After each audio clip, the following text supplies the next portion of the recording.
ओम भूर्भुवः स्वाहा तत्सवितुर्वरेण्यं भर्गो देवस्य धीमहि धियो यो नः प्रचोदयात्। ओम नमो भगवते वासुदेवाय। सभी का बहुत बहुत अभिवादन। और आज हम सब प्रारंभ करने जा रहे हैं गीता के जो है नए अध्याय 13वें अध्याय का प्रारंभ हो रहा है, जिसको क्षेत्रज्ञ विभाग योग के नाम से इसको जाना जाता है। तो इसकी सबसे पहले जो शुरुआत है, आज हमारी परिचर्चा में श्रीवास्तव जी का ही नंबर है। तो श्रीवास्तव जी आए तो पहले और दूसरे, हालांकि ये सब जो श्लोक हैं आज अपने 10, इसमें इसका एंड नहीं है, ये सब कंटिन्यूशन नहीं है, पूरे सब जो है कोई उसका निष्कर्ष इनमें नहीं है, इनमें सब जो है ना चर्चा है। उसके बाद हाँ, तो आइए सर।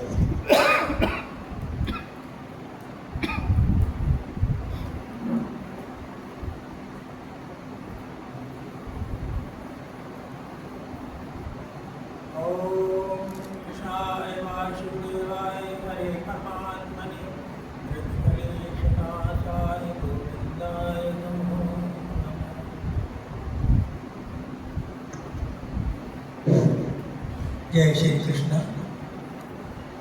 अध्याय 13 क्षेत्रज्ञ विभाग योग। श्रीमद् भागवत गीता के 13वें अध्याय क्षेत्रज्ञ विभाग योग के एक और दूसरे श्लोक में भगवान कृष्ण और अर्जुन के बीच का संवाद का मुख्य सार छपा है। इन श्लोकों में शरीर क्षेत्र और आत्मा या परमात्मा क्षेत्र का ज्ञान दिया गया है।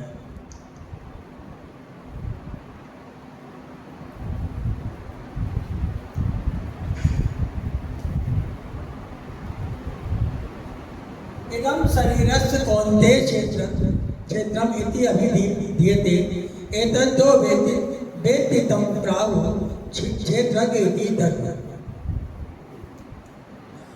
क्षेत्र शरीर जड़, विकारी है, क्षणिक और नाशवान है। क्षेत्रज्ञ आत्मा है, चेतन ज्ञान स्वरूप, निर्विकार, नित्य और अविनाशी है। इस अध्याय में क्षेत्र व क्षेत्रज्ञ दोनों के स्वरूपों का उपयुक्त प्रकार से विभाजन किया गया है। इसलिए इस अध्याय का नाम क्षेत्रज्ञ विभाग हो रखा है। पिछले अध्याय में सगुण उपासना का महत्व, फल, प्रकार, भक्तों के लक्षणों का वर्णन करते करते अध्याय की समाप्ति की। निर्गुण का तत्व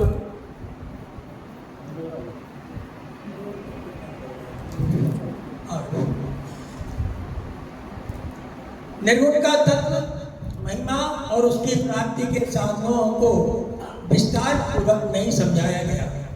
अतएव निर्गुण निराकार का तत्व अर्थात ज्ञान योग इस भली भांति समझने के लिए 13वां अध्याय का प्रारंभ किया गया।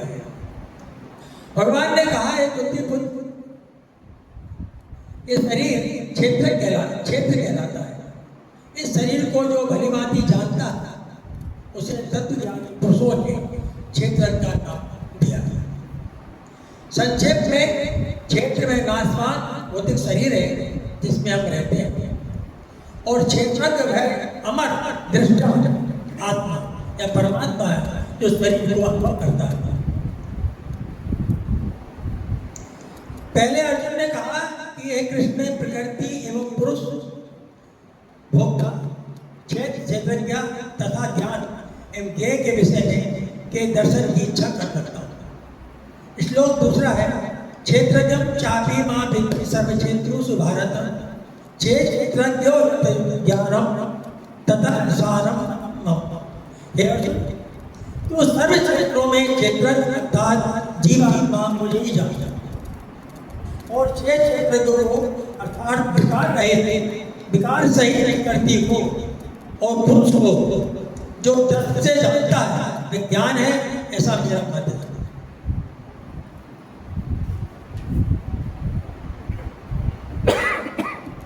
जैसे खेत में बोए हुए बीजों का उसके अनुरूप फल समय पर प्रकट होता है। वैसे ही इसमें बोए हुए कर्मों के जो संस्कार हुए बीजों का फल समय समय पर सुख दुख के रूप में फल देते हैं, प्रकट होता है। इसलिए इसका नाम क्षेत्र ऐसा कहा है। अर्जुन को प्रकृति, पुरुष, क्षेत्र के ज्ञान के विषयों में दर्शन की इच्छा थी। जब उसने सभी विषयों में पूछा तो कृष्ण ने कहा कि ये शरीर क्षेत्र है, ये शरीर बुद्धिजीवी के लिए कर्म क्षेत्र है। बुद्धिजीव इस संसार से बना हुआ है और वह भौतिक प्रकृति पर अपना प्रभुत्व प्राप्त करने का प्रयास करता है। इस प्रकार प्रकृति पर प्रभुत्व की क्षमता के अनुसार उसे कर्म क्षेत्र प्राप्त होता है। यह कर्म क्षेत्र शरीर है और यह शरीर इंद्रियों से बना हुआ है। बुद्धिजीव इंद्रिय तृप्ति चाहता है और इंद्रिया तृप्ति भोगने की क्षमता के अनुसार ही उसे शरीर या कर्म क्षेत्र प्रदान किया जाता है।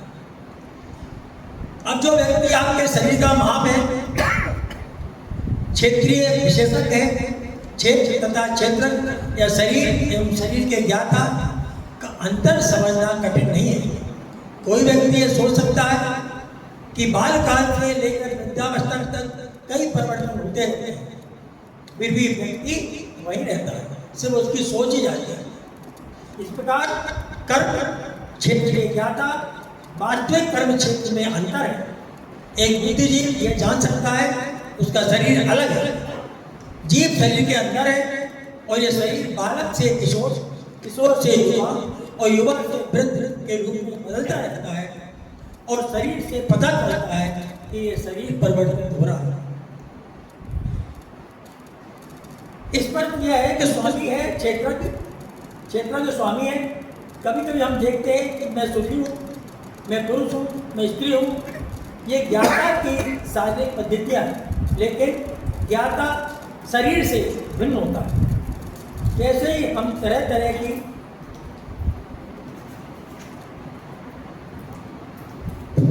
वस्तुएं प्रयोग में लाते हैं, जैसे कपड़े आदि, लेकिन हम जानते हैं कि हम इन वस्तुओं से भिन्न हैं। इसी प्रकार थोड़ा विचार करने पर हम ये भी जानते हैं कि हमारा शरीर अलग होता है।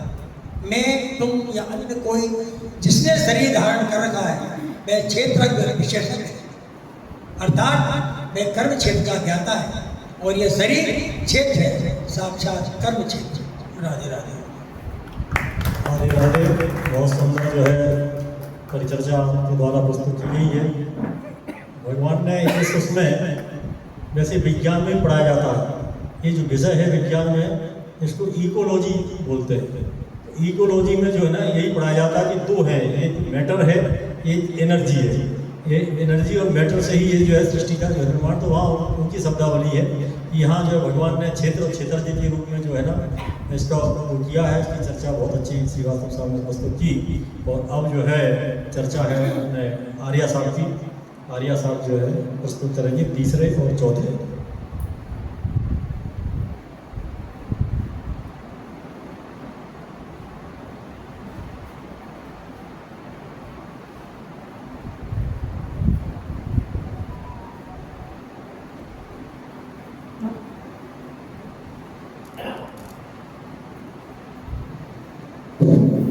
आदरणीय श्री साहब त्रिपाठी जी और सभी मेरे भागवत गीता के जिज्ञासु बंधु, श्लोक नंबर 15। ये विषय तो काफ़ी इंटरेस्टिंग है कि क्षेत्र और विज्ञान भी इसमें काफ़ी अतिगुण रखता था कि ये शरीर जो है 5 तत्वों के बना हुआ है और इसमें जो अंतरात्मा है उसके द्वारा जो विभिन्न अपनी इंद्रियां हैं और भी बहुत सारे हैं अंतर्मन में, वही ईश्वर वही आत्मा, जीव आत्मा और उसका सृजन है। और इसमें विज्ञान में भी अगर हम सोचें तो वो विज्ञान से भी यही सिद्ध होता है कि हमारा शरीर 5 शरीर से 5 तत्व से बना है और 5 तत्व में ही मर्ज हो जाएगा अपने अंत में। इसको अपन बुढ़ापा बोलते हैं या जो भी है। तो ये और भी कई संतों ने जैसे गौतम बुद्ध ने तो यही सिद्ध किया है कि 5 तत्वों से बना है। बाकी उन्होंने तो बहुत कुछ कहा है कि यहाँ कोई ना आत्मा है ना परमात्मा है, कुछ नहीं है, ये शरीर है और शरीर ये सब है। लेकिन क्योंकि अपन जो है आकार के पक्ष में है, क्योंकि आकार ही सब कुछ अपना आत्मा परमात्मा और अपना जो भी जीवन है अपना उसके थ्रू ही चलता है। तो इसमें श्लोक में मैं पढ़ के सुनाता हूँ।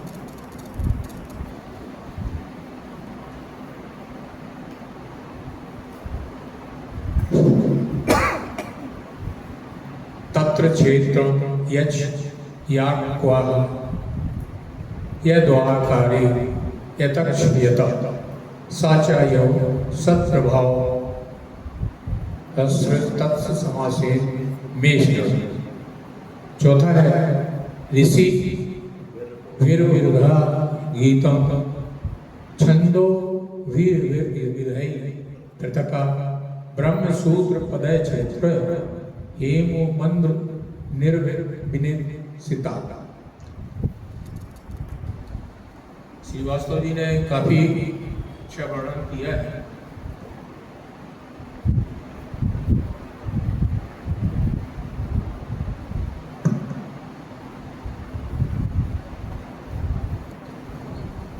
तीसरे श्लोक में भगवान श्री कृष्ण अर्जुन को बोलते हैं कि ये क्षेत्र और क्षेत्रज्ञ इसका जो विभागीकरण समझिए कि चित्र अपना शरीर है और क्षेत्रज्ञ अपना अंतःकरण है, जिसमें अंतःकरण में सारा अपना पूरा विश्व समाया हुआ समझ लीजिए। और ये अपना जो शरीर है नश्वर है और इसके द्वारा अब चूंकि अपन ये तो कोई इसमें जान तो कुछ है नहीं, अगर बिना अंतःकरण के बिना जीवात्मा के कुछ भी नहीं हो सकता। तो जब तक जीवात्मा शरीर नहीं आती तब तक ये शरीर किसी कार्य का नहीं, उसमें फिर इंद्रियां और ये सब शामिल हो जाते हैं।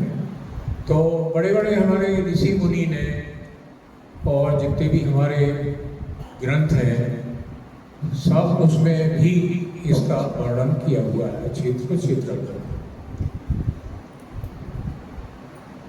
तो ये एक साइंटिफिक वो है व्यू है कि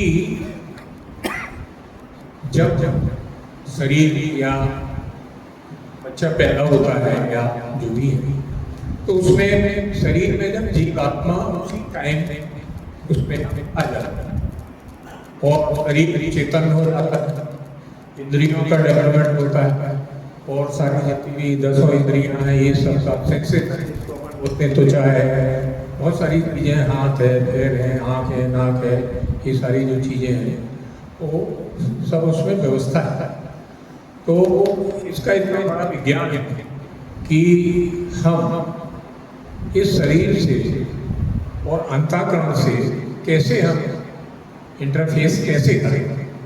तो एक जीवात्मा है जो हमारे आत्मा से जुड़ी हुई होती है, वो आत्मा एक है, जीवात्मा शरीर के साथ में रहते हैं और अपना शरीर। तो इसका माध्यम क्या है, एक सांस है जिसको पहले भी अपन पढ़ चुके हैं कि प्रेम मतलब हृदय है, हृदय के थ्रू हमारा सांस है, सांस का आना पाना आना जाना। तो प्रेम लेना और देना दोनों ही चीज है, तो दोनों ही जरूरी साथ में। अगर प्रेम नहीं होगा तो हम आगे कोई चीज बढ़ नहीं सकते ना, ईश्वर से मुलाकात कर सकते हैं। प्रेम रूपी ही ये हमारा शरीर जो अगर हम इसको सदुपयोग करें शरीर का, कर्म अच्छे करें तो ये शरीर भी मतलब लायक हो जाएगा, अदरवाइज कुछ नहीं है, मिट्टी है। तो ये अपना जीवात्मा व आत्मा के संपर्क से हमारा सांस का आना बनना और आत्मा से शरीर एक सांस के थ्रू हम आत्मा से जुड़ते हैं। वो आत्मा परमात्मा हो गया और ईश्वर, मतलब परमात्मा मिल गया था, ईश्वर मिल गया था लीजिए। लेकिन इसका बहुत ही अभ्यास करना पड़ता है कि सांस हमारा एक माध्यम है, सांस से ही हम जीवात्मा आत्मा परमात्मा का इतना ही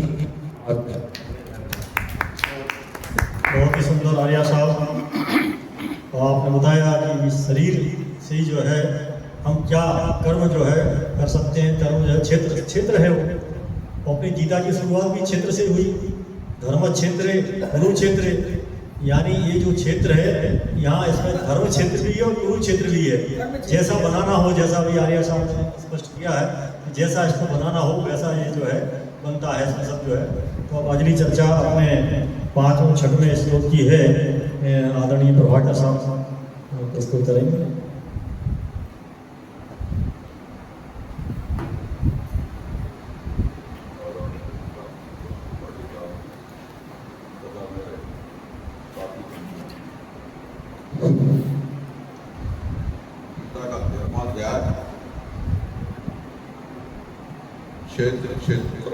क्षेत्रज्ञ व्यवहार में क्षेत्र क्या है, क्षेत्रज्ञ क्या है, ये अभी मेरे साथियों ने बहुत विस्तार से बता दिया है। शरीर क्षेत्र और आत्मा दोष को जानने वाला क्षेत्र, जैसे वेद और वेद को जानने वाला वेदज्ञ, ऐसे ही क्षेत्र को जानने और समझने वाला क्षेत्र। अब इसके तो है बारे में भगवान द्वारा बताया गया है। इसके पहले के जैसे जिलर साहब ने, हमारे श्रीवास्तव जी ने बताया कि भक्ति योग परमाध्याय, जिसमें भक्ति के बारे में भगवान ने बताया था, तो वहाँ ये आया था कि भक्त को देह अवमान, निराकार भक्ति में देह अवमान हो जाता है। उस देह को आप समझे, जाने और अभिमान को दूर करने के जो साधन है वो इस 2 अध्याय में 13 और 14 में भगवान द्वारा बताए गए हैं। तो उसमें से जो पहला 13 अध्याय है, इसमें क्षेत्र और क्षेत्रज्ञ के बारे में विस्तार से वर्णन भगवान ने किया। अब 5वां श्लोक इसका आता है, महाभूतान अहंकारो बुद्धिर्व्यक्तमेव च इंद्राणि दशेकं च पंचचेत्री गोचरा। इसमें भगवान बताते हैं कि जो शरीर है वो काय से बना है, आपकी जो क्षेत्र है इसमें क्या क्या समझते हैं। तो जैसा कि हमारे आर्या साहब ने भी बताया, 5 भूतों से है, तुलसीदास जी ने रामचरितमानस में लिखा है, क्षिति जल पावर गगन समीरा पंच तत्व से बना शरीर। तो उनने जो है उसमें स्थूल शरीर के बारे में वर्णन किया है कि जो हमारा स्थूल शरीर है वो 5 तत्वों से बना हुआ है। लेकिन यहाँ पर जो है 5वें श्लोक में भगवान श्री कृष्ण इसके जो है क्षेत्र को विस्तृत करते हैं और उसमें अन्य चीज़ों को भी जोड़ते हैं। क्षेत्र में और क्या क्या चीज़ें समाविष्ट हैं वो बोलते हैं कि महाभूतान, महाभूत हैं, पंच भूत हैं, क्षिति जल पावर गगन समीरा। उसके अलावा अहंकारो, अहंकार, बुद्धिर बुद्धि, अव्यक्त मूल प्रकृति, मेवता, मतलब ये सब जो है इसमें शामिल है। और क्या शामिल है, इंद्राणी दशेकम, 10 इंद्रियां, 5 कर्म इंद्रियां, 5 ज्ञान इंद्रियां और एकम मन, मन जो भी है उसमें शामिल है। और इसके साथ साथ जो 5 इंद्रियों के 5 गोचर हैं, जहाँ वो इंद्रियां भ्रमण करती हैं, चलती हैं, वो 5 विषय भी इसमें शामिल है। इस प्रकार ये 24 तत्वों से जो है शरीर का उसने बताया है कि ये 24 तत्व शरीर में शब्द। अब क्या है कि मूल प्रकृति क्या है? मूल प्रकृति जो है वो सबकी जन्मदात्री है, वह किसी का कारण नहीं, वो संपूर्ण सृष्टि का कारण है। इसीलिए इसको मूल प्रकृति कहते हैं। ये जगत जननी है, ये सर्वगर्भा है। प्र माने पहले और कृति माने कार्य अर्थात संसार। संसार के व्यक्त होने से पहले की जो स्थिति है वह मूल प्रकृति। यहाँ मूल प्रकृति को अव्यक्त कहा गया है। एक भगवान जो है, जो अनेक समय में अवतार लेते हैं, अनेक समय में आते हैं, तो वो उस काल के और जिसका वो अवतार ले रहा है उस कर्म के और उस स्वभाव के अनुसार जो है अपने को धारण करते हैं और उस स्वभाव के अनुसार ही कार्य करते हैं। तो इससे क्या होता है कि जो अव्यक्त निर्गुण और निराकार है वो जब सगुण में व्यक्त में आता है तो मूल प्रकृति में हलचल होती है, विक्षेप पैदा होता है। इस सृष्टि की रचना क्रम में सबसे पहले प्रकृति से श्रमष्टि बुद्धि महत्त्व कॉस्मेटिक एनर्जी पैदा होती है। यह सृष्टि का बीज है और जड़ और चेतन का मिश्रण है। इसी से आगे चलकर अहंकार पैदा होता है, जो समष्टि में भेद पैदा करता है। समष्टि में जो भेद आता है वही जगत है। नाम और रूप जब खत्म हो जाते हैं तो सृष्टि खत्म हो जाती है और फिर सिर्फ एक ही चीज बचती है, ब्रह्म, जो कि निराकार ब्रह्म का रूप बताएगा। यहाँ पर जो है इस श्लोक में काफी कुछ चीजें बताई हैं। पंचभूत तो जैसे आपको बताई है कि जो है उसमें 5 भूतों में जो है पृथ्वी, जल, अग्नि, वायु, आकाश है, और जो है अहंकार है, बुद्धि है, मूल प्रकृति है, और 10 इंद्रियों में 5 ज्ञानेंद्रियां हैं, नाक, कान, जीवा, नेत्र और त्वचा, और 5 कर्मेंद्रियां हैं, वाक, हस्त, पांव, लिंग और बुधा। इसके अलावा जो 5 इंद्रियों के जो गोचर बताए गए हैं वो हैं शब्द, स्पर्श, रूप, रस और गंध। 24 तत्वों का जहाँ तक वर्णन है। अब क्या होता है कि जो शरीर जो है जिसको 3 भागों में अन्य विद्वानों द्वारा भी बताया गया है कि एक जो है स्थूल शरीर, दूसरा सूक्ष्म शरीर और तीसरा कारण शरीर। और इस शरीर में जो है इन तीनों बताए गए हैं, स्थूल, सूक्ष्म और कारण में, इनमें 5 कोश या 5 आवरण भी बताए गए।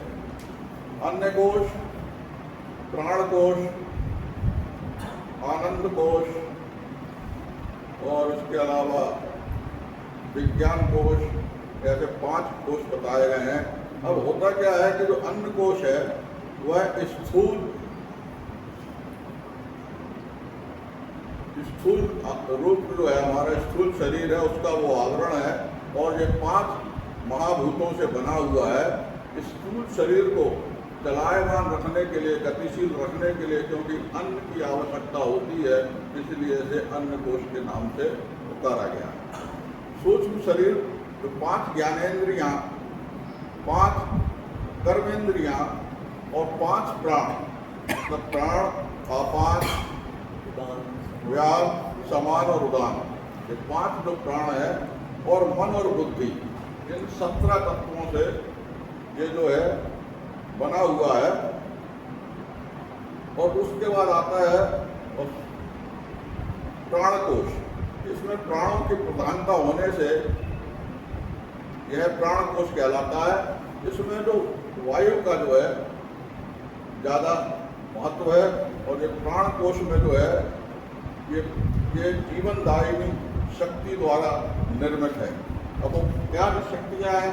प्राण कोश जो है वो रेस्पायरेटरी सिस्टम से आप उसकी तुलना कर लें कि शरीर में कंठ से लेकर हृदय तक जो वायु कार्य करती है उसे प्राण कहते हैं। इसका कार्य क्या है? यह प्राण नासिका मार्ग से कंठ, स्वर, वाक, इंद्री, अन्न नलिका, श्वसन तंत्र के फेफड़ों और हृदय को क्रियाशीलता और शक्ति प्रदान करती है। उसके बाद दूसरा इसमें है अपान। ये जो वायु है ये नाभि से नीचे मूलाधार पर्यंत रहने वाली प्राणवायु है, जिसको अपान कहते हैं। इसके द्वारा मलमूत्र, आर्तव, शुक्र, अधोक आदि गर्भ का निस्सारण आदि होता है।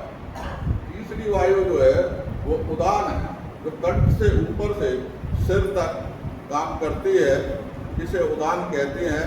इसका कार्य है कंठ के ऊपर के शरीर के समस्त अंगों, नेत्र, नासिका, संपूर्ण मुखमंडल को ऊर्जा और आभा प्रदान करता है। यह पिट्यूटरी ग्रंथि और पीनियल ग्रंथि सहित पूरे मस्तिष्क को उदान वायु क्रियाशीलता प्रदान करती है। उसके बाद है समानम, डाइजेस्टिव सिस्टम। हृदय से नीचे नाभि तक शरीर में क्रियाशील प्राणवायु को समान कहते हैं। इसका कार्य यकृत, आंतप्लीया, अग्न्याशय सहित समस्त पाचन तंत्र को, आंतरिक कार्य प्रणाली को नियंत्रण करना। उसके बाद आती है व्यायाम, दैट इज सर्कुलेटरी सिस्टम।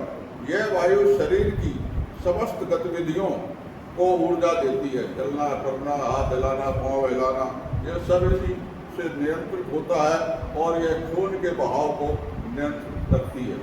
ये जो 5 जो हैं प्राणवायु, ये प्राणवायु कोश में एनाटॉमी हो गई, पूरी एनाटॉमी हो गई। ये 5 जो हैं ये प्राणमय कोश हैं। इसके बाद आता है मनोमय कोश। यह मानसिक आवरण है। यह मन और 5 कर्मेंद्रियों को व्यक्त करता है। विज्ञानमय कोश इसके बाद है, यह बुद्धि का आवरण है और यह बुद्धि और 5 ज्ञानेंद्रियों को से बना हुआ है। इसके बाद आता है ये जो सब जो है तीनों जो है ये सूक्ष्म शरीर को नियंत्रित रखते हैं। इसके बाद आता है आनंदमय कोश। कारण शरीर जो है उसका ये आवरण है, यह अहंकार से बना है। यह हमारी पहचान शरीर, मन, बुद्धि तंत्र के साथ कराता है। मूल प्रकृति स्वभाव संस्कार से निर्मित होता है, जो मनुष्य को बुद्धि तक का जो भी ज्ञान है, पर बुद्धि से आगे का ज्ञान नहीं होता। जो मनुष्य है जहाँ तक उसकी बुद्धि चलती है, जहाँ तक वो सोचता है, वहाँ तक का ज्ञान तो उसे होता है, लेकिन जहाँ उसकी बुद्धि काम करना बंद हो जाती है, उसके आगे का ज्ञान जो है उसे नहीं होता है। और यही जो है शरीर बार बार लेने का, बार बार आने का कारण बनता है। यह जो अज्ञान है यही संपूर्ण शरीरों का कारण है, इसलिए इसे कारण शरीर कहते हैं। जागृत अवस्था में स्थूल शरीर की प्रधानता रहती है। स्वप्न अवस्था में जो है वो सूक्ष्म शरीर की प्रधानता रहती है और सुषुप्ति के कारण में कारण शरीर की प्रधानता रहती है। अर्थात जब हम जागे हैं तो हमारे जो स्थूल शरीर है वो कार्य करता है और स्वप्न की अवस्था में सूक्ष्म शरीर कार्यशील रहता है। हम उसमें देखते भी हैं, सुनते भी हैं, चलते भी हैं और जो है अनुभव भी करते हैं, लेकिन हमारा शरीर, स्थूल शरीर वो बिस्तर में पड़ा रहता है। और सुषुप्ति अवस्था में जो हमारा कारण शरीर होता है उसमें क्या है कि हमारी बुद्धि उसके आगे तक सोचना बंद कर देती है। अर्थात जब हमको कोई क्लोरोफार्म या कुछ सुना दिया जाता है तो डॉक्टर तीड़-फाड़ करता रहता है, हमको ना तो उसका कोई अनुभव होता है, ना कोई दर्द महसूस होता है। हम उसी अवस्था में, आनंद की अवस्था में रहते हैं, वहाँ तक हमारी सोच नहीं पाती है, इसीलिए इसको आनंदमय कोश कहा गया है। इन सब बातों के बारे में भगवान ने इस 5वें श्लोक में बताया है। तो आगे 6वां श्लोक आता है।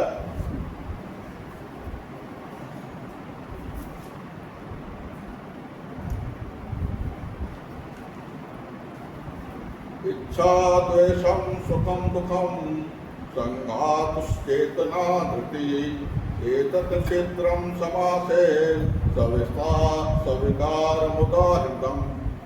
अब भगवान कहते हैं कि ये 24 तत्व जो है ऊपर, इसके साथ साथ इच्छा, आदमी जो कामना करता है, अगर उसकी कामना सांसारिक वस्तुओं के लिए है तो वो एक विकार है, क्योंकि ये कामनाएं कभी पूरी नहीं होती है।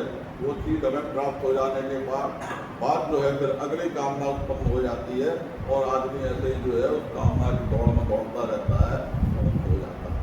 लेकिन यही कामना अगर हमें भगवत प्राप्ति की ओर ले जाती है तो हम उस परम लक्ष्य को प्राप्त कर सकते हैं, आनंद को प्राप्त कर सकते हैं। जैसा कि साहब ने बताया, कुरुक्षेत्र और धर्मक्षेत्र दोनों की ओर जाना हमारा ही प्रयास है। तो इच्छा द्वेषम, जब किसी वस्तु को हम या किसी व्यक्ति की मित्रता को या उसको हम प्राप्त नहीं कर पाते हैं तो द्वेष उत्पन्न होता है, जो कि एक विकार है। विकार मतलब नाशवान चीजें हैं। सुखम दुखम, सुख और दुख, किसी वस्तु को प्राप्त कर लेने से जो हमें सुख होता है और प्राप्त न करने से जो दुख होता है, ये भी एक विकार है। संघातम, संघातम मतलब जो है, जिस तरह छोटे छोटी पुर्जों से एक मशीन बनती है, ऐसे ही अनेक अवयवों और तत्वों से जो है इस शरीर बना है, इसको भी ये नाशवान माना गया है और इसलिए ये भी एक शरीर अपने आप में एक विकार माना गया है। चेतना, चेतना जो है कोई प्राणवायु वाली शक्ति है जो कि हमारे शरीर को चेतना प्रदान करती है। इसमें भी विकार है, क्योंकि चेतना में कभी हम अच्छी चीज़ों को ग्रहण कर लेते हैं और कभी हम जो है चाहें तो हम उसको ग्रहण नहीं करते हैं, तो ये भी एक विकार माना गया है। धृति, धारण करना, वही चीज़ आती है कि हम जो है अच्छी बातों को धारण कभी नहीं करते हैं और कभी बुरी बातों को धारण कर लेते हैं, तो इसको भी एक विकार माना गया है। तो भगवान ने इस श्लोक में कहा है कि ऊपर के 24 तत्व जो है उनके साथ साथ ये 7 जो है विकार जो है, इनको भी देह काया में शामिल उन्होंने माना है और कहा है कि इनको इससे भी हमको दूर होना है। अब होता क्या है, शरीर जो है एक साधन रूप है, इसका सदुपयोग तो जरूरी है, लेकिन ये किराए का घर है, किराए का मकान है, जिसमें हमें आसक्ति नहीं पैदा करना है। इसको साधन के रूप में प्रयोग करके भगवत प्राप्ति के लक्ष्य की ओर बढ़ना है। यही जो है मनुष्य जीवन का ओम नमो भगवते।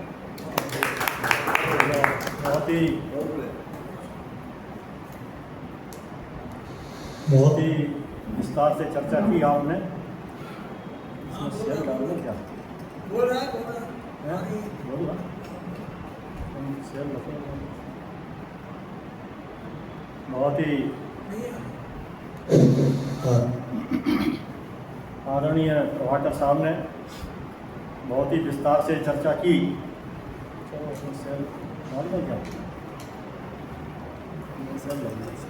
शेयर लग हो जाएगा, ऐसा लग रहा है।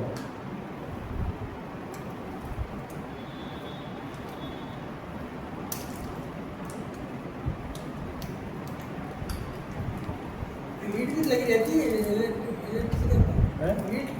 इलेक्ट्रिसिटी नहीं हो, वो भी है, लीड वाली भी है। वो बढ़िया है। डॉक्टर से ही ऑपरेट होता है, हैं? ये डीसी से ही ऑपरेट होता है। हाँ वो तो होगा, लेकिन गड़बड़ हो गया। लाइट तो है इनपुट है, लेकिन डीसी आउटपुट देखिए।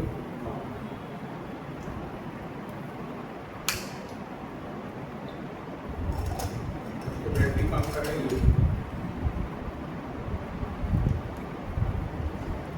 तो आदरणीय प्रभाकर साहब ने बहुत विस्तार से क्षेत्र की चर्चा की कि क्षेत्र में जो है 3 तत्वों से पूरा जो है बना हुआ है। वो भी प्राणों की भी विस्तार से चर्चा की, शरीरों की विस्तार से, तीनों शरीरों की भी विस्तार से चर्चा की, वो सारे पंच तत्वों की भी चर्चा सारी बहुत विस्तार से। और इस क्षेत्र में क्या विकार हैं जो है वो विकारों की भी चर्चा की। इच्छा है, देश है, सुख है, दुख है, ये सब जो है विकार हैं। विकारों की बहुत जो है विस्तार से आपने चर्चा की और इस तरह से जो है क्षेत्र की जो है चर्चा हुई। और अब जो है आदरणीय तिवारी साहब प्रस्तुत करेंगे 7वां और 8वां।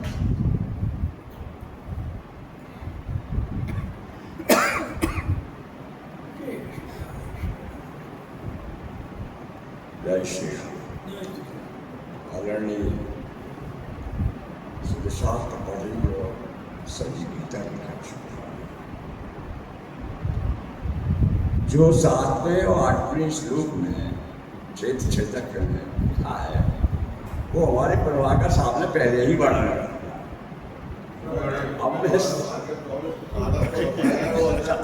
हमने उसको सिर्फ पढ़ के सुनाता हूँ आपको। ये तो चीटिंग हो गई यार। नहीं चीटिंग नहीं, ठीक है। बेकार होता है, बेकार ऐसा है हमें तो सबको बड़े लोगों को पढ़ना है। एक से एक सब जुड़े हुए हैं। है ना? मतलब इतना वो विस्तार पहले है। के लिए हो गया था ना, सिद्धार्थ बोल दिया था कि सब भागवत गीता इतना जुड़े हुए विस्तार है हैं। कि एक श्लोक से पूरा भागवत ये गीता को इसका एंड नहीं होता, ये एक दूसरे जुड़ा रहता है। चित्र का श्लोक नंबर 7। इच्छा द्वेष सुखम दुखम सर्वदा चेतना तत्प्रत्येकम समाधेयम सर्वपापम। हे अर्जुन, यह पंचमहाभूत पृथ्वी जल अग्नि वायु और आकाश अहंता बुद्धि प्रकृति की अव्यक्त तीनों को सत रज और तम 10 इंद्रियां कान त्वचा हाथ जीभ नाक हाथ पैर मुंह का एक मन 5 इंद्रियां के विषय शब्द स्पर्श रूप रस और गंध इच्छा द्वेष दुख सुख चेतना और मरना वाला यह समूह विकार वाला पिंड रूप शरीर है। इसके बारे में संक्षिप्त में कहा गया है। 8वां श्लोक में ज्ञान के बारे में बताया है। अमाने अहिंसा आचार्य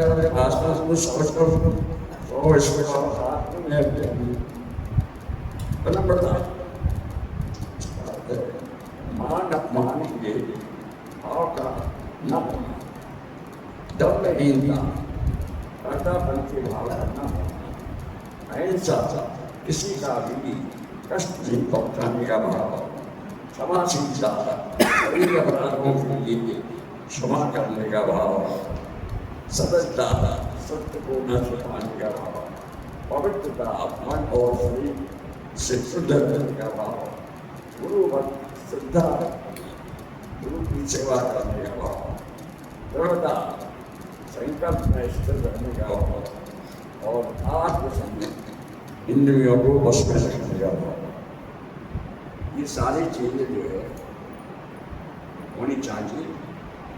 ऐसा साथ में वाक्य से बहुत बहुत सुंदर तिवारी साहब ने बहुत गुण जी ये संक्षेप में करीब 18 गुणों की आपने चर्चा कर दी, अहिंसा की भी कर दी। अहिंसा का मूल भाव हम एक ही समझते किसी और को पीड़ा न पहुंचाना, लेकिन वास्तव में अहिंसा का जो है भाव ये है कि अपनी आत्मा को पीड़ा न पहुंचाना, यानी अपना तो अपने को पीड़ा पहुंचाना, दूसरे को पीड़ा पहुंचाना। तो अहिंसा शब्द है छोटा, लेकिन उसमें दोनों की है। सूचना ही हिंसा है। हाँ, तो वो सब ये हिंसा है। अहिंसा भी वैसे 81 प्रकार की गीता में वर्णन आई है, 81 प्रकार की है। मन वचन कर्म की है, फिर जो है लघु है, मध्यम है, तीव्र है, इस तरह सब जो है तो बहुत सारे जो है हिंसाओं के प्रकार हैं सब। तो अब अपने चर्चा में 9वें और 10वें सूत्र आदरणीय दाढ़े साहब प्रस्तुत करेंगे। इसी क्रम में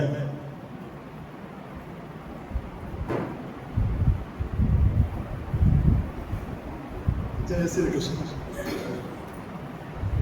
आदरणीय सिद्ध साथ और भगवद गीता जिज्ञासु परिवार के साथियों, आज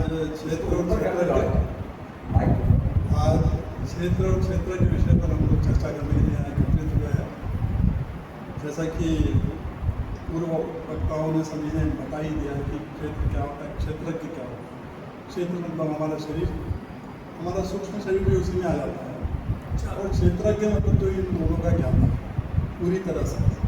और क्षेत्रज्ञ के बारे में जो अभी प्रभाकर सर ने वर्णन किया, कोई चीज़ें अन्न में कोश, ज्ञान में कोश, प्राण में कोश, जो कुछ भी कोश है ये उसके हिस्से है। इसके बारे में जो डिटेल में जानता है उसी क्षेत्रज्ञ कहा गया। और हमको भक्ति के द्वारा, ज्ञान के द्वारा हमको क्षेत्रज्ञ की स्तर पे ही पहुँचना है।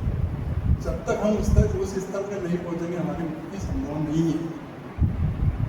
सभी जानते हैं कि 5 भूतों से शरीर बना हुआ है, केवल इसलिए कि जो सूक्ष्म शरीर है हमारे, सूक्ष्म जो जीव है, जीवात्मा जिसको बोलते हैं, कोई शरीर में आकर के अपनी वासनाएं पूरी करता है, अपनी इच्छाओं की पूर्ति करता है। और इन दोनों से परे है कारण शरीर, जो इन दोनों को जीवित रखता है, जो इनका अस्तित्व बनाए रखता है, केवल उसकी इच्छा पूर्ति के लिए और कुछ नहीं। और दूसरा भी इसका उद्देश्य है, भगवान ये जो दोनों चीज़ें दे रखी है उनको, वो इसलिए दे रखी है कि वो उपाय कर करके इसके बंधनों से छूट करके मेरे पास आए, जैसा मैं हूँ वैसा वो बन जाए, तभी उसको शांति मिलेगी, तभी वो उसकी मुक्ति होगी। यही इसका मतलब एक संक्षिप्त मतलब एक वर्णन है। बाकी मेरे को जो इस लेसन के मतलब जो 9वां और 10वां जो श्लोक है, ये उसके बारे में बताना चाहूँगा। 9वें श्लोक का अर्थ है, तथा पुत्री स्त्री घर आदि में आसक्ति का अभाव, ममता का न होना, प्रिय अप्रिय की प्राप्ति में सदा ही चित्त का सम रहना, अर्थात मन के अनुकूल और प्रतिकूल के प्राप्त होने पर हर्ष शोक आदि विकारों का न होना। ये 9वें श्लोक के बारे में मतलब ये अर्थ है। इसका मतलब ये होगा कि देखिए, भगवान ने जो व्यवस्था बनाई है, हमको मुक्ति प्राप्त करना है, हमको उसके जैसा बनना है, तो उसके लिए जो व्यवस्था है, जो उन्होंने मतलब अपने गीता के ज्ञान के माध्यम से समझा है हमको, अगर उसका हम अनुकरण करेंगे और अगर हम उसके ऊपर चलेंगे, चिंतन मनन अगर रात दिन करेंगे, तो हम निश्चित रूप से उस मार्ग पर अग्रसर हो सकते हैं और पहुंच भी सकते हैं। तो यहाँ उन्होंने बताया कि पुत्र स्त्री घर आदि में आसक्ति का हो। अब आसक्ति का मतलब कई बार लोग प्रेम समझ लेते हैं, कई बार लोग आकर्षण समझ लेते हैं, लेकिन ये जो है प्रेम और आकर्षण से भी अधिक गहरी अनुभूति जो होती है मोह, उसी को आसक्ति कहा है। आसक्ति में आदमी, आसक्ति के कारण आदमी मोह में जितना डूबेगा उतना ही अपना मतलब उसका जीवन बर्बाद होगा। इसीलिए भगवान कहते हैं कि ये सारी चीज़ें जो है वो तुम्हारे लिए केवल खिलौनों की तरह दी हुई है, इसके अंदर में, इसके प्रेम में, इसके मोह में मत उलझो। ये तुम्हारे साथ कुछ समय के लिए है, उसके बाद में ये अपनी अपनी जगह चली जाएगी। तुम व्यर्थ ही मतलब इनका शौक करते हो, या इनको प्राप्त करने के लिए, या इनके साथ रहने के लिए, रात दिन रहने के लिए, कि इसके बिना मेरा जीवन नहीं, तो लालायित होते हो, ये गलत है। तो उसी में कहा है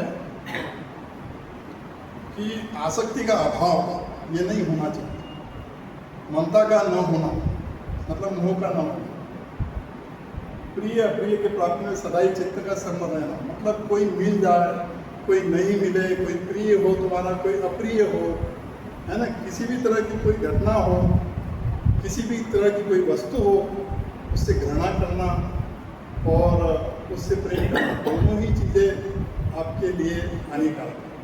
कहने का मतलब यही, इसीलिए कहा गया है कि अप्रिय और अप्रिय वस्तु में सम रहना। प्रिय और अप्रिय वस्तु क्या है? यश है, अपयश है, मान है, अपमान है, सुख है, दुख है। ये जो दो प्रकार की जो चीज़ें हैं, एक अच्छी लगती है हमको और एक खराब लगती है।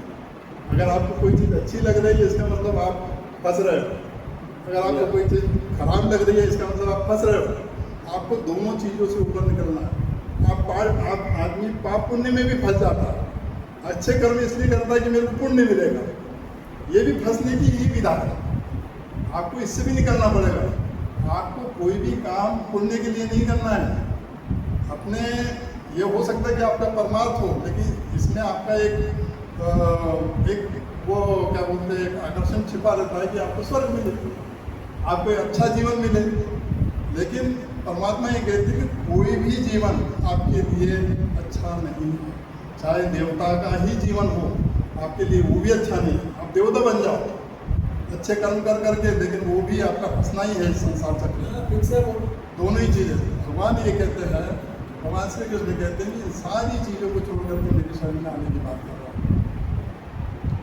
तो इस प्रकार से जो हर्ष शोक आदि में जो सम रहता है, वो विकारों से रहित हो जाता है। विकार मतलब अच्छे विकार भी होते हैं और बुरे विकार भी होते हैं। विकार दो प्रकार के होते हैं। विकार का मतलब ये नहीं कि कोई खराबी चीज़, सारे के सारे। अगर आप किसी से प्रेम कर रहे हो तो ये भी विकार है। प्रेम अगर स्वार्थ रहित होगा तो विकार नहीं होगा। इतना ध्यान रखो, ये लोग फिर कहोगे क्या प्रेम करना भी विकार है। प्रेम मतलब मोह। जब मोह का प्रेम कहने लगते हो तो वो विकार है। लेकिन अगर वो मोह से ग्रसित नहीं है तो वो प्रेम शुद्ध प्रेम है, वो विकार नहीं है, वो परमात्मा के ऊपर है। इसको ध्यान रखना। उसके बाद में दूसरा श्लोक है, और मुझ परमेश्वर में एक ही भाव से स्थित रूप ध्यान योग के द्वारा अव्यभिचारिणी भक्ति तथा एकांत और शुद्ध देश में रहने का स्वभाव और विषयासक्त मनुष्यों के समुदाय में अरति प्रेम न होना तथा अध्यात्म ज्ञान में नित्य स्थिति और तत्व ज्ञान के अर्थ रूप परमात्मा को सर्वत्र देखना, यह सब तो ज्ञान है, और जो इसके विपरीत है वह ऐसा कहा जाता है। ठीक है, इसमें भगवान ने कहा है अव्यभिचारिणी भक्ति, मतलब भक्ति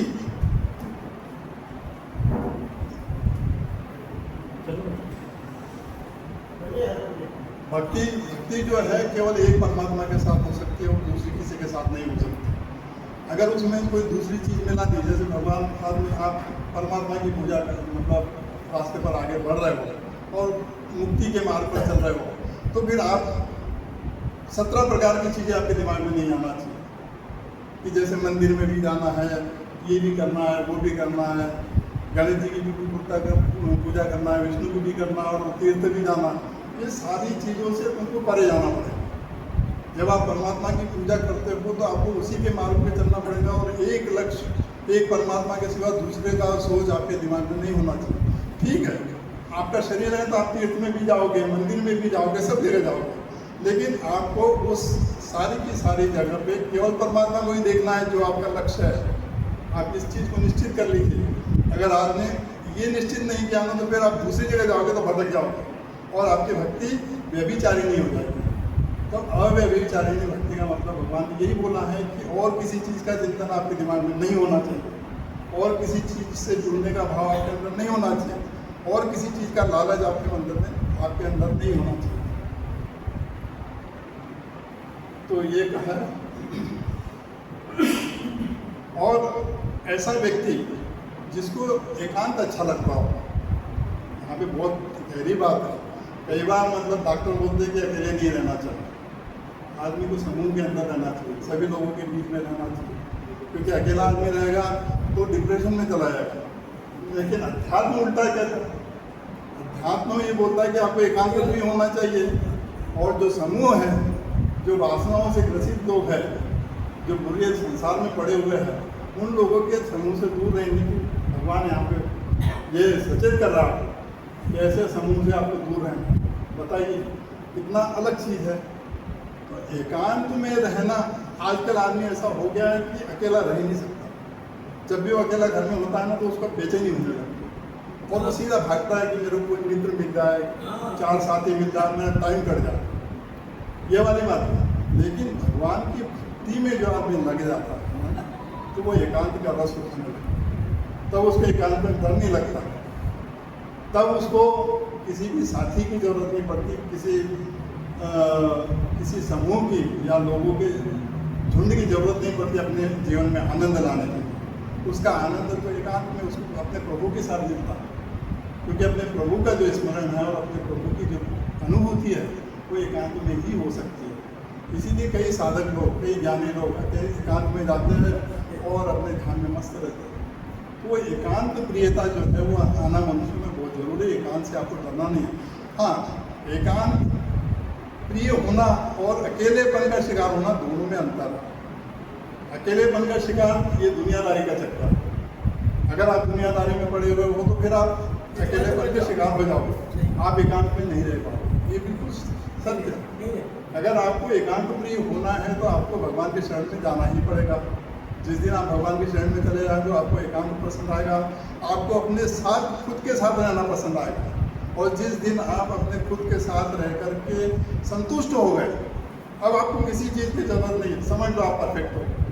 अब आपको समझ लो ईश्वर मिल गया। ईश्वर के मिलने की यही एक खास हमारे अंदर में क्वालिटी है, ये गुण है। इस गुण को हमको पहचानना है। इस गुण को पहचानने के लिए हमको भक्ति मार्ग पे और प्रभु के मार्ग पे चलना पड़ेगा।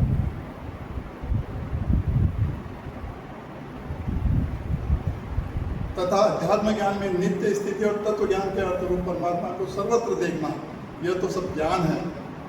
यही बोला गया है कि अपने परमात्मा को सब जगह देखना, हर वस्तु में देखना।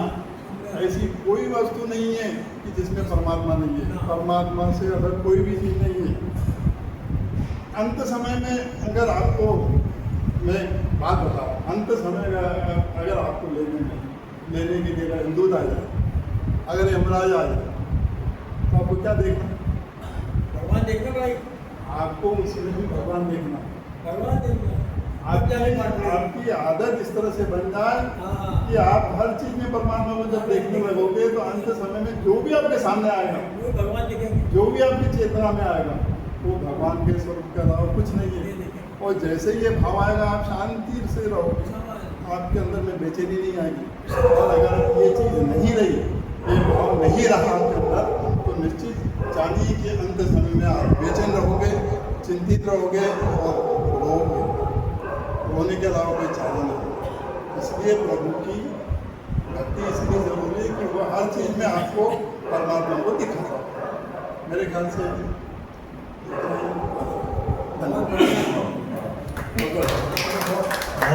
बहुत अच्छी चर्चा आदरणीय हमारे सामने बहुत विस्तार से जो है वर्णन किया सारे गुणों का, उनके भावों का बहुत जो है। और अब हम अंत में आदरणीय त्रिपाठी साहब से हमको करेंगे कि उसकी समीक्षा पसंद है।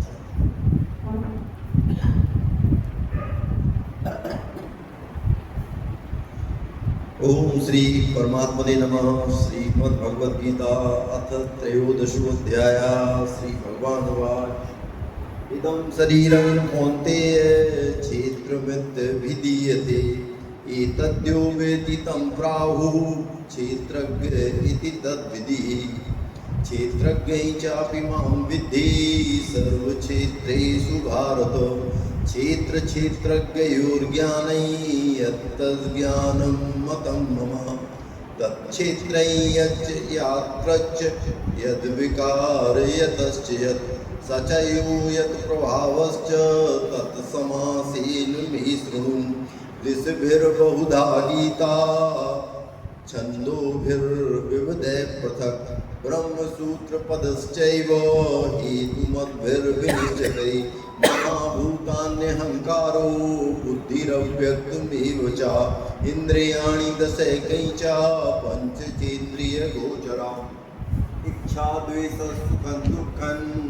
सङ्घातश्चेतना धृति एतच्छेत्रं समासेन सविकारमुदाहृतम् अमानित्वमदभ्यत्वम् अहिंसा क्षान्तिरार्जवम् आचार्योपासनं शौचं स्थैर्यमात्मविनिग्रह इन्द्रियार्थेषु वैराग्यम् अनहङ्कार एव च जन्म मृत्यु जरा व्याधि दुःख दोषानुदर्शनम् असक्तिर्नव विस्वङ्गः पुत्रदार ग्रहादिषु नित्यं च संचित्वत्वम् इष्टानिष्टोपपत्तिषु मयि चानन्ययोगेन भक्तिरव्यभिचारिणी विविक्तदेशसेवित्वं मरतिर्जिन संसदि।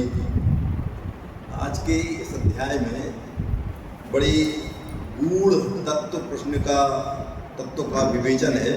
सभी लोगों ने बहुत अच्छी चर्चा की। मुझे बड़ी खुशी है कि आज सब लोग जो है बड़े अच्छे से पढ़ के आए, क्योंकि बड़ा थोड़ा सा कठिन सा था, जिसमें अपने आप को जो है उसमें उसको डूब जाना। और उसके बाद भी कई लोगों ने जो है बिना अपना किताब या देख के करके सुनाया। मुझे बड़ा अच्छा लगा कि लोगों ने जो है इसको जानने की कोशिश की। एक्चुअली अपने सनातन धर्म की बड़ी ये खासियत है, और ख़ास करके गीता की, कि मैं कौन हूँ, मैं कहाँ से आया हूँ, मुझे कहाँ जाना है, मेरा यहाँ पर जो जड़ चेतन के जो लोग हैं उनके साथ क्या संबंध है। ये ऐसे प्रश्न हैं जिनका जो हर एक के मन में उठते हैं, और इसका समाधान केवल कतिपय बहुत कम, जैसे गीता एकमात्र ऐसा ग्रंथ है जिसमें इसका समाधान है कि आपको ये पता लगता है कि आप कौन हैं। इसमें जो है क्षेत्र और क्षेत्रज्ञ की आप लोगों ने बड़ी विस्तार से चर्चा की। मुझे केवल इतना नहीं कहना, जैसे क्षेत्र से आशय जो है दो अर्थ हैं। एक तो क्षेत्र का अर्थ होता है खेत। खेत का आशय इसलिए लिया गया है कि खेत में जैसे अगर गेहूँ हो तो गेहूँ उगता है, अगर मक्का बोल दो पक्का होता है। तो अपना जीवन भी जो है वो क्षेत्र जैसा ही है, जैसे कर्म करते हैं वैसे ही उसका फल मिलता है। एक दूसरी क्षेत्र की परिभाषा ये है कि निरंतर परिवर्तनशील, जैसे जो भी निरंतर परिवर्तनशील, अपना शरीर है वो निरंतर परिवर्तनशील है। कभी जवानी है वो बड़ा, जो जवानी में था वो बचपन में नहीं था, जो बुढ़ापे में था वो जवानी में नहीं था, जवानी ढल गई बुढ़ापा भी ढल गया, तो नित्य बदलता शरीर है। तो शरीर जो नित्य बदल रहा है ना, इसीलिए वो क्षेत्र है। क्षेत्रज्ञ वो है जो, क्षेत्र क्या है, क्षेत्र जो है सूक्ष्म है, जैसे बोलते हैं परा, अल्ट्रा, अल्ट्रा बोलते हैं क्षेत्रज्ञ को। क्षेत्रज्ञ मतलब जो उसका स्वामी है वो है परा, और क्षेत्र है अपरा, जो सूक्ष्म, जो स्थूल है, जो दिखता है। जैसे शरीर है स्थूल है, तो शरीर जो है वो क्षेत्र है, और जो आत्मा या जीव है वो क्षेत्रज्ञ है। इसी प्रकार से ये पूरा ब्रह्मांड है, इस ब्रह्मांड जो है वो क्षेत्र है, इस ब्रह्मांड का जो स्वामी है वो क्षेत्रज्ञ है। और इसके कई और भी नाम हैं, जैसे देह और देही, शरीर और शरीरी। इसी तरह से क्षेत्र और क्षेत्रज्ञ को कहा गया है। तो जो पहले श्लोक में जो आया था उसमें इदम शरीरं, मतलब शरीर को उन्होंने क्या कहा, इदम। इदम जो इदंतता होती है ना, वो जैसे बताते हैं इदम पुस्तकम, इदम वस्त्रम, अहम नहीं कहा, इदम शरीरम कहा गया। इदम शरीरम कौनते है, हे अर्जुन, ये शरीर जो है, ये शरीर, ये जो है इदम, इसकी परिभाषा है, मतलब जो है ये जो है ये क्षेत्र है, क्षेत्रज्ञ नहीं है। इदम शरीरं कौनते है, क्षेत्र वित्त भी दिए थे, इसको क्षेत्र के नाम से जाना। इस शरीर को क्षेत्र के नाम, शरीर के बारे में आपको बता दिया, 3 प्रकार का, सूक्ष्म शरीर है, स्थूल शरीर है, कारण शरीर है, ठीक है। वो तो आपने चर्चा कर ली, जो चर्चा कर ली उसके आगे चलते हैं। एतद्यो वेत्ति, इस क्षेत्र को प्राहु मतलब कहते हैं, क्षेत्रज्ञ तद्विधि, तद्विधि माने होते हैं जो विद्वान लोग, जो ज्ञानी लोग होते हैं, जानकार जो लोग होते हैं, इसके स्वामी को क्षेत्रज्ञ कहते हैं। जो क्षेत्र बता दिया कि शरीर जो है क्षेत्र है, और इसका जो स्वामी है क्षेत्रज्ञ कहते हैं। दूसरे श्लोक में क्षेत्र का जो है वो स्वरूप बताया गया है कि क्षेत्र और क्षेत्रज्ञ का स्वरूप क्या है। क्षेत्रज्ञ चापि माम विद्धि सर्व क्षेत्रेषु भारत, भारत मतलब ये भारतवर्षीय अर्जुन, तू क्षेत्रज्ञ चापि माम विद्धि, मुझे क्षेत्रज्ञ मान, पूरे इस संसार का, पूरे इस ब्रह्मांड का मुझे क्षेत्रज्ञ मान।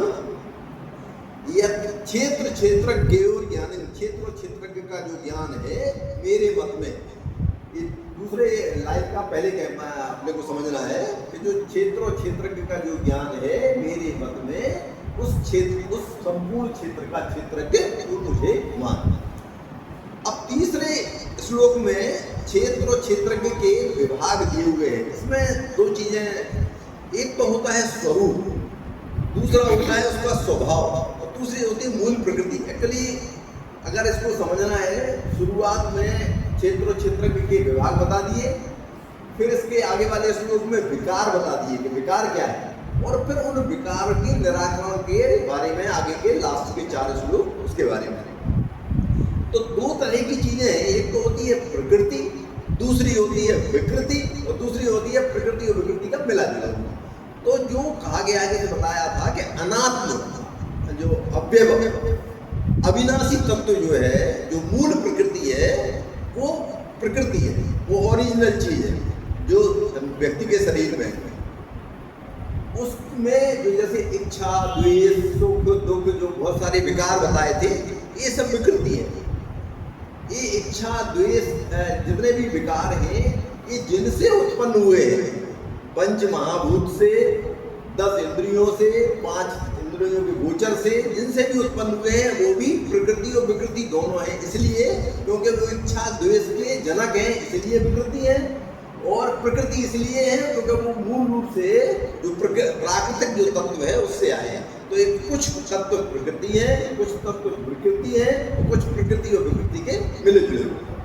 तो इसमें जो है इस श्लोक में ये कहा गया है कि तत्क्षेत्रई यच्च यादृच, मतलब जो उसका यक्ष माने होता स्वरूप, उस क्षेत्र का जो स्वरूप है, यादृच माने जो उसका स्वभाव है, यद विकार जो उसके विकार है, यतश्च मतलब जिनसे वो पैदा हुआ है, सच आयु यत प्रभावश्च और जिस प्रकार उसका प्रभाव पड़ता है, तत्समासेन विष्णु, समासेन माने संक्षेप में।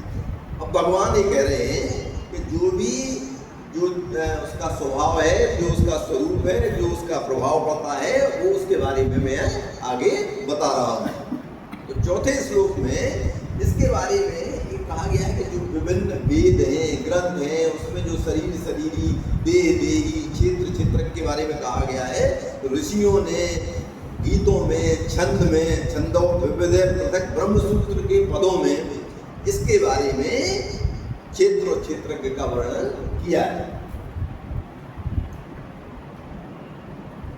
अब अगले जो श्लोक में, 5वें श्लोक में, जो श्लोक 3 में आया था कि स्वरूप कैसा है क्षेत्र का, तो वो स्वरूप बता रहे हैं कि महाभूतान्य अहंकार, मतलब जो 5 महाभूत अहंकार और बुद्धि, बुद्धि रव्यक्तम एवचा इंद्रियाणि 10 इंद्रियां हैं, जैसे बताइए 5 ज्ञानेंद्रियां हैं, 5 कर्मेंद्रियां हैं, श्रोतैः चक्षुष स्पर्शनैः च रसनं घ्राणम् एवचा, ये 5 जो है। और ऐसे ही आपने बताया था हाथ पांव गुदा, ये 5 जो है कर्मेंद्रियां, हाँ, वस्तु और वायु, सभी कार इंद्रियाणि 10 पंचचेंद्रिय गोचरा। तो जो है जो ज्ञानेंद्रियों के जो 5 विषय हैं वो कहलाते हैं पंचचेंद्रिय गोचरा। तो इस तरह से 10 इंद्रियां और 5 जो है ज्ञानेंद्रियों के विषय, 5 महाभूत, इस प्रकार से ये जो है स्वरूप है। अब आगे जो है कि श्लोक 6ठे श्लोक में बताया विकार। विकार क्या है? जैसे बताया इच्छा द्वेष सुखम दुखम संघात चेतना धृति। इच्छा, किसी चीज को प्राप्त करने की इच्छा, किसी चीज की कामना है तो इच्छा है। जहां न जाती पग मनुष्य के इच्छाएं ले जाती, कहा गया ना। फिर द्वेष, द्वेष क्या होता है? जब इच्छा की पूर्ति नहीं होती है तो आदमी को आता है क्रोध। जब क्रोध आता है तो व्यक्ति के अंतःकरण में जो द्वेष उत्पन्न होता है, जो कलुष उत्पन्न होता है, उसको बोलते हैं द्वेष। तो द्वेष भी विकार है, इच्छा भी विकार है, जैसे आप लोगों ने बताया। सुख भी विकार है, किसी चीज में अनुकूलता चाहना सुख है, और प्रतिकूलता होना दुख है। तो सुख भी विकार है, दुख भी विकार है, और 24 तत्वों से बना हुआ शरीर जिसको संघात बोलते हैं वो भी विकार है, और चेतना भी विकार है। चेतना में प्राण शक्ति है, प्राण शक्ति कभी कम हो जाती, कभी ज्यादा हो जाती। तो आदमी की जो है ऐसी धृति, जो धैर्य है, वो भी विकार है, वो भी कम ज्यादा होता रहता। तो इस तरह से एतत् क्षेत्रे समासेन, यह क्षेत्र जो है संक्षेप में एक विकार कहे गए है। सविकार बुधायतम, उनको विकार कहा गया है। अब अगले श्लोक में कहा गया था अमानित्व मदव्यत्वम। अमानित्व जैसे अभी प्रभाकर जी ने बड़ी डिटेल बताया था। अमानित्व क्या होता? मानीपन का अभाव, जैसे श्रेष्ठता का अभाव। अब आगे के श्लोकों में भगवान ये बता रहे हैं कि जो विकार हमने बताए हैं, इन विकारों से बचने का, अगर आप चाहते हैं कि इन विकारों से आप बचे रहें तो ये उपाय है। तो इसमें पहला उपाय जो है वो ये बताया है कि मानीपन का अभाव, माने श्रेष्ठता का अभाव। आप ये सोचो कि आप धन से श्रेष्ठ हैं, पद से श्रेष्ठ हैं, बाहुबल से श्रेष्ठ हैं, ऐसी श्रेष्ठता अगर रहोगे तो आप विकार युक्त रहोगे। तो आपको वो श्रेष्ठता या मानीपन जो है, अमानित्व जिसे बोलते हैं, दम्भित्व, दम्भ नहीं होना। दम्भ मतलब दिखावे, जो आप दिखावा कर रहे हैं बड़े होने का, पद का, वो नहीं करना है। अहिंसा जैसा बताया था, सिद्ध साहब ने बताया, मन वचन कर्म की अहिंसा, और कई प्रकार की अहिंसा होती है। शांति, क्षमा, आप सबल हैं, आप सक्षम हैं, फिर भी किसी व्यक्ति को जो है दंड नहीं देते हैं, उसको क्षमा कर देते हैं, वो क्षमा है। आर्जव, आर्जव होता है सरलता। सरलता वो होती है, एक ईशोपनिषद में जो है आया है, किसी ने प्रश्न पूछा कि दुनिया का सबसे मुश्किल काम क्या है? तो उत्तर में भगवान ने कहा कि दुनिया का सबसे मुश्किल काम है सरल रहना। जैसे हो वैसे दिखो, ये है आर्जव, ये है सरल। आप जैसे हो वैसे दिखते नहीं हो। आप आवरण ओढ़े हो तो उस आवरण के साथ आप आर्जव ग्रहण नहीं कर रहे। तो ये सरलता जो है होना, आर्जव होना, सरलता ना होना जो है वो विकार है। आचार्योपासनम, गुरु की सेवा। जैसे गुरु की सेवा में कहा गया, एक किसी ने कहा था कि ना मैंने हंस के सीखा ना मैंने रो के सीखा, जो भी सीखा किसी का हो के सीखा। तो किसी गुरु को आप जो है अपना श्रेष्ठ बनाओ, उसके साथ अगर आप जो है उसकी कहे अनुसार अगर आप काम करते हैं तो आप विकारों से मुक्त हो सकते हैं। शौचम शुचिता, अंदर बाहर जो है अगर आप शुचिता पवित्रता धारण करते हैं तो भी आप विकार से मुक्त हो सकते हैं। स्थैर्य मात्म विनिग्रह, स्थिरता आपके निर्णयों में, आपकी बोलचाल में, आपकी बातचीत में, वो स्थिरता का आपको एक धैर्य का, स्थिरता का परिचय होना चाहिए। और आत्म विनिग्रह, मन को वश में करना, मन आपके नियंत्रण में रहे। इंद्रियार्थेषु वैराग्यम अनहंकार। जब आगे भगवान बता रहे हैं, बहुत अच्छी बात बता रहे हैं जिसके बारे में इतनी ज्यादा चर्चा नहीं हुई, कि इंद्रियों के विषय में जो इंद्रियां हैं वो हमेशा रस लेने की फिराक में रहती हैं।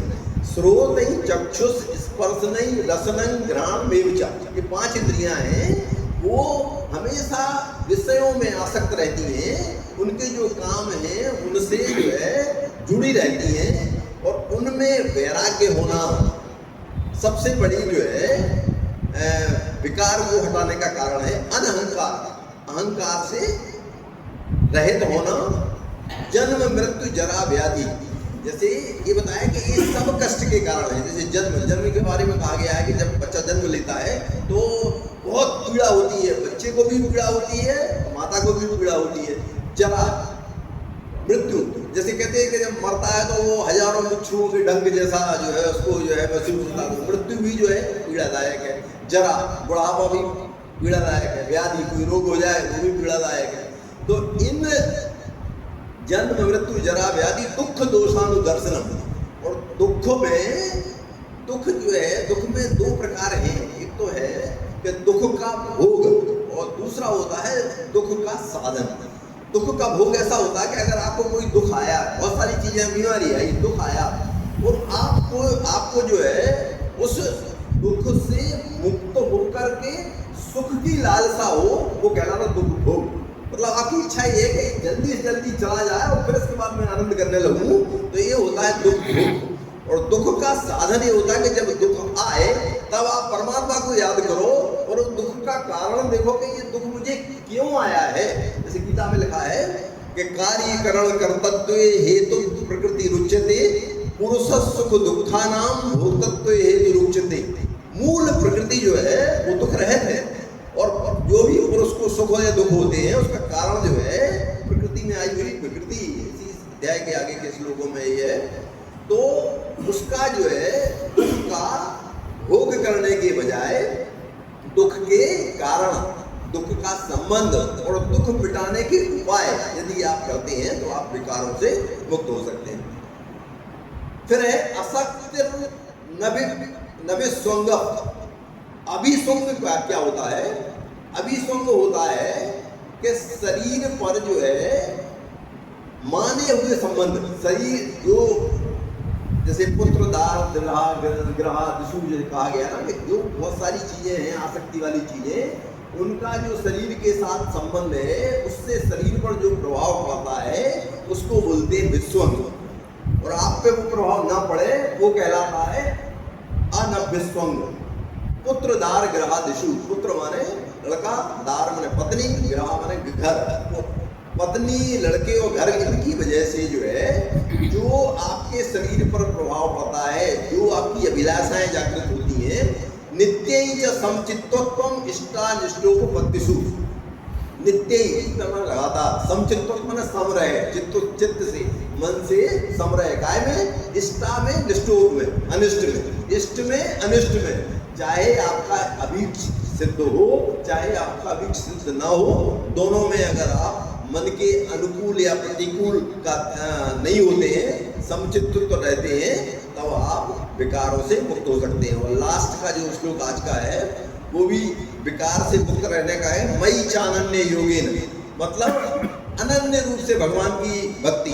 चानन्य योगेन मतलब अनन्य रूप से भगवान को पाने की इच्छा, के भगवान के अलावा किसी भी देवता, किसी मनुष्य, किसी और चीज की इच्छा आपको आपके मन में ना रहे।